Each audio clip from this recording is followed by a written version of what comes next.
유튜브로 읽는 박정희 전기 13권 마지막 하루 육군본부 벙커.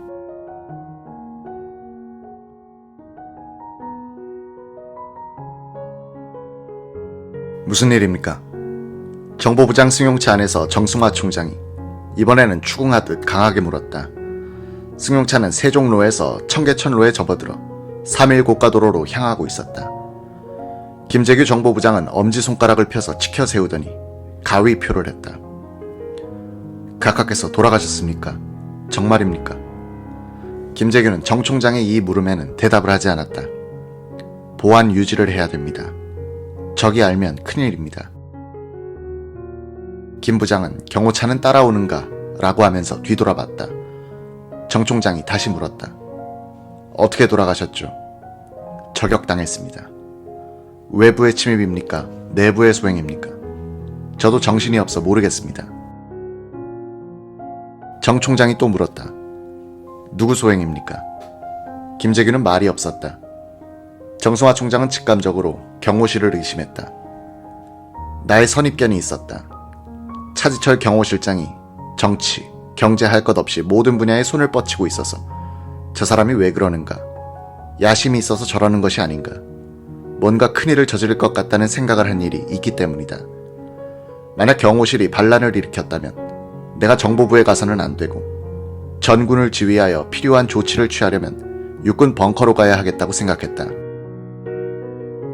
정 총장은 자신의 회고록에서는 더 구체적으로 차지철을 의심한 이유를 밝히고 있다.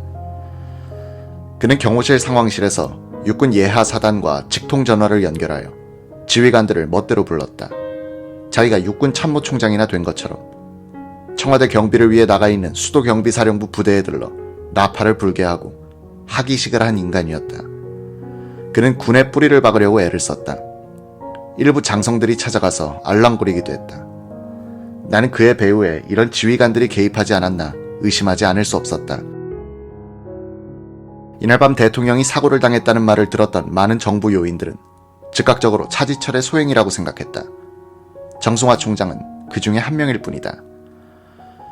김재규 부장의 승용차는 3일 고가도로에 올라갔다. 고가도로가 남산 정보부로 가는 길과 용산으로 가는 길로 갈라지는 지점에 다가가자 아까 남산으로 가자고 했던 김재규 부장이 앞자리에 탄 박흥주 대령을 향해서 말했다.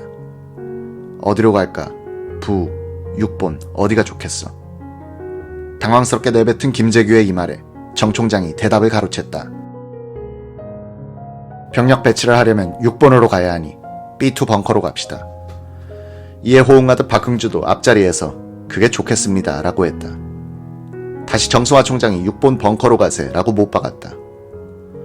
이날 김재규의 머리에는 대통령 살해까지만 시간표가 입력돼 있었다. 그 이유에 대해서는 한치의 행동 계획도 없었다.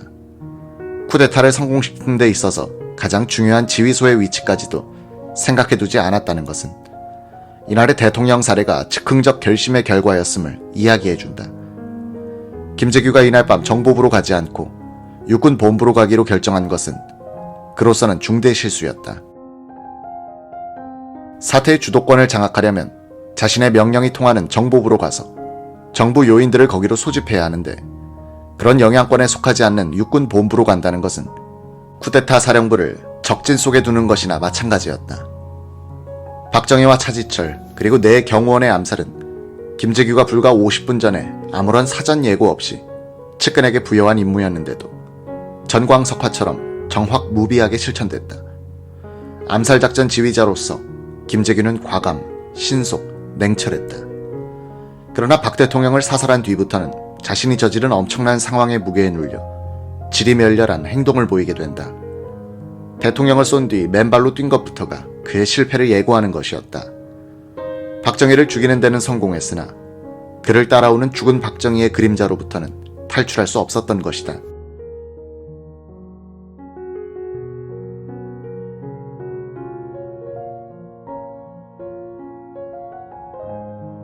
김재규가 이 시점에서 어떤 생각을 갖고 있었는지를 엿보게 해주는 것은 그가 계엄사령부 합동수사본부에서 범행 이틀 뒤에 작성한 자필 진술조서다.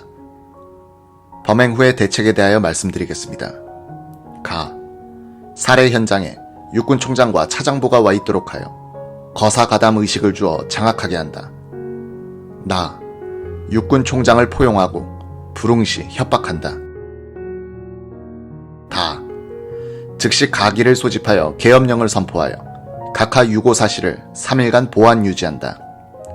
라, 현장은 중정 건물임을 주장하여 중정 직원으로 하여금 조사하도록 하여 의도대로 처리한 다음 국민의 여론을 봐가면서 본인이 시해했다는 사실을 은닉하거나 노출시킬 것으로 생각했다.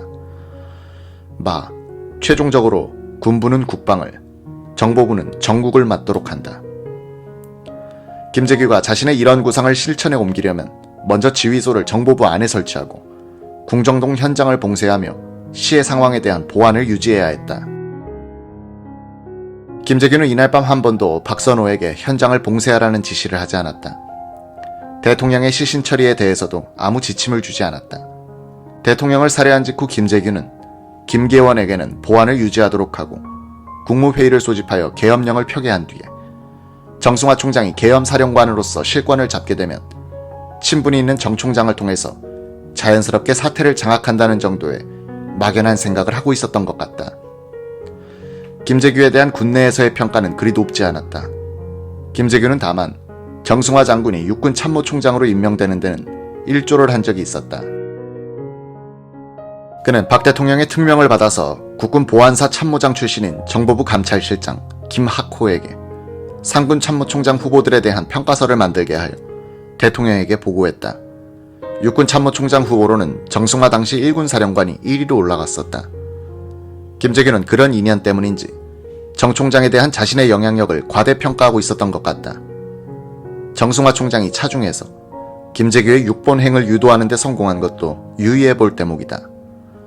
정승화 총장은 본인의 의사와 관계없이 김재규에게 이용당한 면이 있긴 하지만 사태 수습의 사령부를 군부 안으로 끌고 감으로써 이날 밤의 주도권을 김 부장에게 주지 않았던 것이다.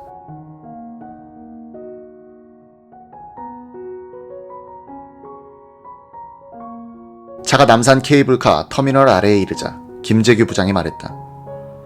전방 경계가 걱정이고 국내 유혈 사태가 걱정입니다. 비밀을 지켜야 합니다.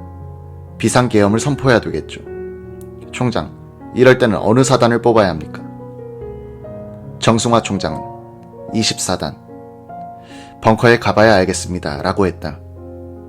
김재규는 운전사 옆자리에 탄 박흥주 대령한테서 사탕인지 껌인지를 받아서 자신이 하나 먹고 차장보와 총장에게 하나씩 주었다. 정 총장은 이런 위급한 때에 남이 주는 것을 먹어서는 안 된다고 생각하면서 바닥에 버렸다고 한다. 와이셔츠 바람에 김 부장이 앞을 향해서 자네 옷이 나에게 맞을까? 라고 했다. 앞자리에 타고 있던 박흥주는 여벌로 갖고 다니던 부장의 상의를 뒤로 건네주었다. 승용차는 미 8군 영내도로를 지나 밤 8시 5분쯤에 육군본부 벙커 앞에 도착했다. 보초병이 사복 차림인 육군 참모총장을 알아보지 못했다. 정지, 누구냐? 나 총장이다. 보초병은 막무가내였다. 정 총장은 그를 밀어붙이고 계속 걸어 들어갔다. 벙커 입구 쪽에서 한 장교가 나오는 것이 보였다. 정 총장이 불러보니 대령이었다. 급한 일이 있어서 왔으니 문을 열라고 했다. 벙커 내 총장실에 들어간 정 총장은 대령에게 입구에 정보부장이 기다리고 있으니 안내하여 모셔오라고 지시했다. 주번 사령을 불러서는 경계를 강화하고 실탄을 지급하라. 지휘관 외에는 어떤 사람도 출입시키지 말라고 명령했다. 김재규 부장은 차를 내리면서 나 신발이 없는데 라고 했다. 박흥주는 오후에 광화문 가게에서 새로 샀던 검은색 구두를 벗어주었다. 그 자신은 운전사의 구두를 빌려 신었다. 작아서 신의 뒤축을 꺾어 신고 다녔다. 상황실로 간 정승화 총장은 국방장관, 공군총장, 해군총장, 육군, 제1, 제3군 사령관 등 주요 지휘관에게 전화를 걸라고 명령했다. 조금 뒤 상황실에서 나온 정 총장은 김재규와 김정섭 정보부 2차 장보를 총장 집무실로 안내했다. 정 총장은 김정섭을 보고 비상계엄군은 제일 먼저 어디를 경비해야 할까요? 하고 물었다. 방송국, 변전소, 상수도, 은행. 그가 상식적으로 알고 있는 대로 열거하니 정 총장은 이를 받아 메모했다. 벙커 상황실로 돌아온 정승화 총장은 전화를 거느라고 바빴다. 가장 먼저 전화에 나온 것은 노재현 국방장관이었다. B2 벙커로 나오십시오. 급한 일이 있습니다. 알았습니다. 노재현 장관은 간단하게 답하더니 전화를 끊었다. 정 총장은 3군 사령관 이건영 중장에게 부엉이 둘을 발령하고 제20, 30, 33사단은 출동 준비를 시켜두라고 지시했다. 제9 공수여단장에게는 준비가 되는 대로 육군 본부로 출동하라고 명령했다. 제1군 사령관에게도 부엉이 둘을 발령하라고 시켰다. 부엉이 둘은 2급 비상사태에 대비하는 조치로서 명령만 떨어지면 정규전에 돌입할 수 있도록 하는 것이다. 정 총장은 차규헌 수도군단장에게 전화를 걸 때는 취재하듯 했다. 혹시 수도권 부대가 대통령 저격에 가담했을지 모르겠다는 생각을 했기 때문이었다. 부대 이상 없소. 아무 이상 없습니다. 지금 뭘 하고 있어? 그냥 집에 있습니다. 그래요. 왜 그러십니까? 예하 부대는 아무 이상 없소. 예, 아무 이상 없습니다. 전화에 전성각 수도경비사령관이 나왔다. 차지철 경호실장은 수도경비사령부 설치령을 고쳐서 이 부대가 경호실장의 통제를 받도록 했었다. 그런 뒤에는 서울 지역에서는 크게 필요하지도 않은 야전 포병단과 미사일 부대를 창설한다고 전방에서 병력을 뽑아 군내에서 원성을 샀다. 경호실 병력과 수경사를 일종의 근위부대로 만들려고 한 차지철의 행동이 많은 군 지휘관들로 하여금 그의 야심을 의심하게 했던 것이다. 정 총장은 만약 경호실이 반란을 일으켰다면 수도경비사령부가 가담했을 것이라고 판단했다. 이쪽의 조치 내용을 먼저 이야기하면 의도가 알려지게 되므로 먼저 이상 없소 라고 물었다. 이상 없는데요. 정 총장은 일단 안심했다. 지금부터 내 명령 이외에는 절대로 들어서는 안 돼요. 부대를 완전히 장악하시오. 출동 준비를 시켜놓고 나한테 오시오. 정승화 총장은 이어서 육군 참모차장, 작전 및 정보참모부장을 불러들이라고 지시했다. 이때 노재현 국방장관이 도착하여 총장실로 들어왔다. 밤 8시 30분쯤이었다. 노 장관은 들어오면서 김계원 실장이 내 집으로 전화를 한 것 같은데 좀 연락해 주시오 라고 했다. 총장 무슨 일이요? 정 총장은 장관의 귀에다가 입을 대듯이 하여 각하께서 피격당했습니다 라고 했다. 어디서 당하셨습니까? 청와대 만찬장에서 당하셨습니다. 김재기 부장이 저기에 와 있으니 물어보시죠. 정 총장은 노 장관을 김재규가 있는 총장실로 안내하려고 복도로 장관을 데리고 나갔다. 그러나 여러 사무실 문에 명패가 붙어 있지 않아서 분간을 할 수가 없었다. 다시 상황실로 와서 한 장교에게 장관의 안내를 지시했다. 전성각 수도경비사령관이 벙커에 도착했다. 정 총장은 자네 부대는 이상이 없나 하고 다시 확인한 다음 각하가 저격당하셨다고 말한 뒤에 단호하게 명령했다. 밤에 청와대를 포위했다가 날이 새면 범인을 색출하시오. 수도경비사령관으로서 청와대 생리는 제가 좀 압니다. 경호실의 생리상 우리가 부대를 배치하면 총격전이 벌어집니다. 그러면 직접적인 접촉을 하지 않도록 원거리에서 외곽을 포위, 차단하시오.